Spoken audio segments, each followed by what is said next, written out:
your chemistry lecturer. So in previous class we have studied about hydrogen chapter. Okay students, तो अभी हम देखेंगे chemical properties of hydrogen peroxide. तो hydrogen peroxide क्या होता है बोले तो ये ऑक्सीडाइजिंग एजेंट की तरह के काम करता है और रिड्यूसिंग एजेंट की तरह भी काम करता है।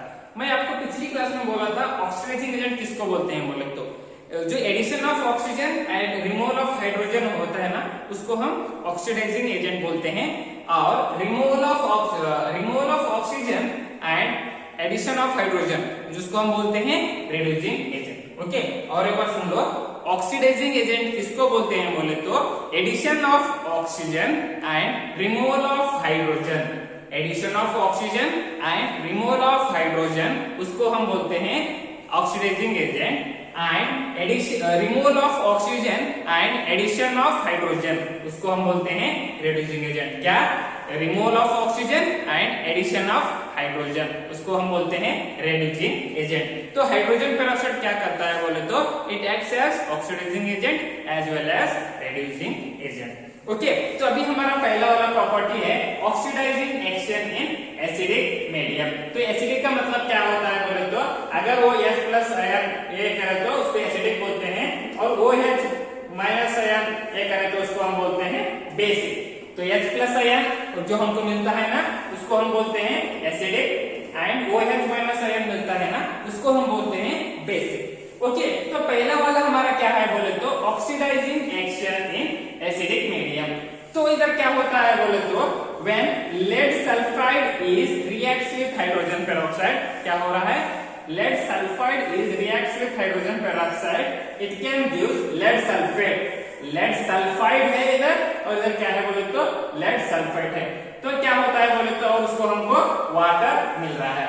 ओके, तो उसके बाद क्या हो रहा है बोले तो इधर when iron is reacts with acidic medium in the presence of hydrogen peroxide, क्या हो रहा है बोले तो iron is reacts with acidic medium H+, इसको हम क्या बोलते हैं acidic medium, and in the presence of hydrogen peroxide we are getting it.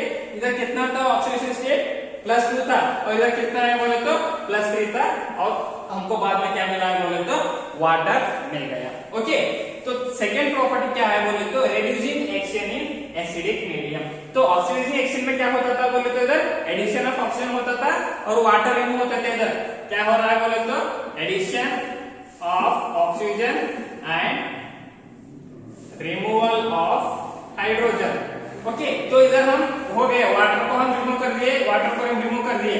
तो रिड्यूसिंग एक्शन में क्या होता है बोले तो हमको वाटर हाइड्रोजन को हम ऐड करते हैं और ऑक्सीजन को निकल सकते हैं। तो रिड्यूसिंग का मतलब क्या होता है बोले तो इधर removal of oxygen and addition of hydrogen. तो रिड्यूसिंग एक्शन में हम क्या करते हैं बोले तो हाइड्रोजन यानी वाटर मॉलिक्यूल्स हम ऐड करते हैं, जो भी हमारा जो रिएक्टेंट में है उधर ऑक्सीजन मॉलिक्यूल्स क्या करते हैं हम बोले तो बाहर निकलते हैं। तो क्या होता है बोले तो इधर when manganese sulphate is reacts with acidic medium in the presence of hydrogen peroxide, तो इधर क्या हो रहा है बोले तो हमको ऑक्सीजन हम निकाल रहे हैं। मतलब समझ दो, अच्छी तरह समझो कि रिड्यूसिंग का मतलब क्या होता है बोले तो रिमूवल ऑफ ऑक्सीजन रहता है और वाटर को हम ऐड करते हैं, इसको हम बोलते हैं रिड्यूसिंग। तो इस reducing action in acidic medium में हमको ऑक्सीजन हम निकल रहे हैं, और ये क्या है बोले तो HCl, इसको हम बोलते हैं hypochlorous acid. When hypochlorous acid is reacts with hydrogen peroxide, when hypochlorous acid is reacts with hydrogen peroxide, then we are getting a hydronium ion। तो ये क्या है बोले तो hydronium ion and Cl minus and O2, क्योंकि हमको ये क्या हो रहा है बोले तो ऑक्सीजन बाहर निकल रहा है। उसके बाद हमारा थर्ड केमिकल प्रॉपर्टीज है oxidising action in basic medium. तो ये सभी क्या था बोले तो हमको H+ आयन ऐड करके हो रहा था, इधर H+ आयन मतलब एसिडिक मीडियम में हो गए थे। तो बेसिक मीडियम में क्या होता है बोले तो इधर OH माइनस आयन बाहर निकलते हैं। तो बेसिक का मतलब क्या होता है बोले तो OH माइनस आयन। तो इधर देखो, तो oxidising action in basic medium, तो इधर क्या कर रहे हैं बोले तो when iron is reacts with hydrogen peroxide, तो इसको क्या हो रहा है बोले तो हमारा ऑक्सीडाइजिंग जो ऑक्सीडेशन नंबर है ये क्या हो रहा है बोले तो +2 से +3 हो रहा है, ताकि क्या हो रहा है बोले तो इधर हाइड्रोक्सिल आयन। मतलब मैं आपको क्या बताया था, बेसिक मीडियम में OH माइनस आयन बाहर जाता है, एसिडिक मीडियम में H माइनस बोल के ये किया था। तो इधर क्या हो रहा है बोले तो OH माइनस आयन बाहर जा रहे हैं। और उसके बाद क्या हो रहा है बोले तो when manganese is react with hydrogen peroxide, इसका चार्ज ऑक्सीजन स्टेट चार्ज कितना था बोले तो 2 था। तो एक रिएक्ट होके क्या हो रहा है बोले तो उसका चार्ज +4 हो रहा है। तो हमको बाद में क्या मिल रहा है बोले तो बेसिक मीडियम मिल रहा है। तो ओके, तो अभी और एक प्रॉपर्टी है वो भी देखेंगे। ओके स्टूडेंट्स, तो अभी हमारा 4 केमिकल प्रॉपर्टीज है reducing action in basic medium. तो इधर क्या है बोले तो when iodide is reacts with hydrogen peroxide, क्या हो रहा है बोले तो when iodide is reacts with hydrogen peroxide in the presence of basic medium. Okay, so when iodide is reacts with hydrogen peroxide in the presence of basic medium, we are getting a iodide minus ion and water molecule and oxygen। ठीक है, तो reducing agent में क्या हुआ बोला था मैं, removal of oxygen, तो ऑक्सीजन रिमूवल हो रहे हैं। Okay, and addition of hydrogen, तो वाटर हम ऐड कर रहे हैं। ओके, तो अभी हम क्या हो रहा है बोले तो एक magnesium oxide is reacts with hydrogen peroxide, it can give manganese dioxide and 3 mole of oxygen and water molecule and hydroxide ion। तो इसमें क्या हो रहा है बोले तो when magnesium oxide is reacts with hydrogen peroxide, it can give 2 mole of manganese oxide and 3 mole of oxygen and 2 mole of water and 2 mole of hydroxide ion। तो इस तरह क्या होता है बोले तो reducing action in hydrogen peroxide in basic medium में हो गया। तो अभी हम क्या करेंगे बोले तो अगर हम हाइड्रोजन पेरोक्साइड को कैसे स्टोर करते हैं बोल के देखेंगे। तो अभी हमारा अगला हेडिंग है स्टोरेज ऑफ हाइड्रोजन पेरोक्साइड। तो एक्चुअली ये हाइड्रोजन पेरोक्साइड क्या होता है बोले तो अगर आप इसको कौन सा भी ग्लास बॉटल या कॉपर बॉटल, आयरन बॉटल में ये आप स्टोर करके नहीं रख सकते। क्यों? क्योंकि ये अल्कली मेटल के साथ क्या होता है बोले तो रिएक्शन फॉर्मेशन होके H2O2 react with sodium, then क्या होता है बोले तो सोडियम बोरोसिलिकेट, वो थोड़ा रिएक्शन फॉर्मेशन होता है। तो इसलिए क्या करते हैं बोले तो जो भी हमारा हाइड्रोजन पेरोक्साइड है ये क्या करता है बोले तो अल्कली मेटल के साथ यानी दी एस ब्लॉक एलिमेंट्स के साथ ये रिएक्ट करता है।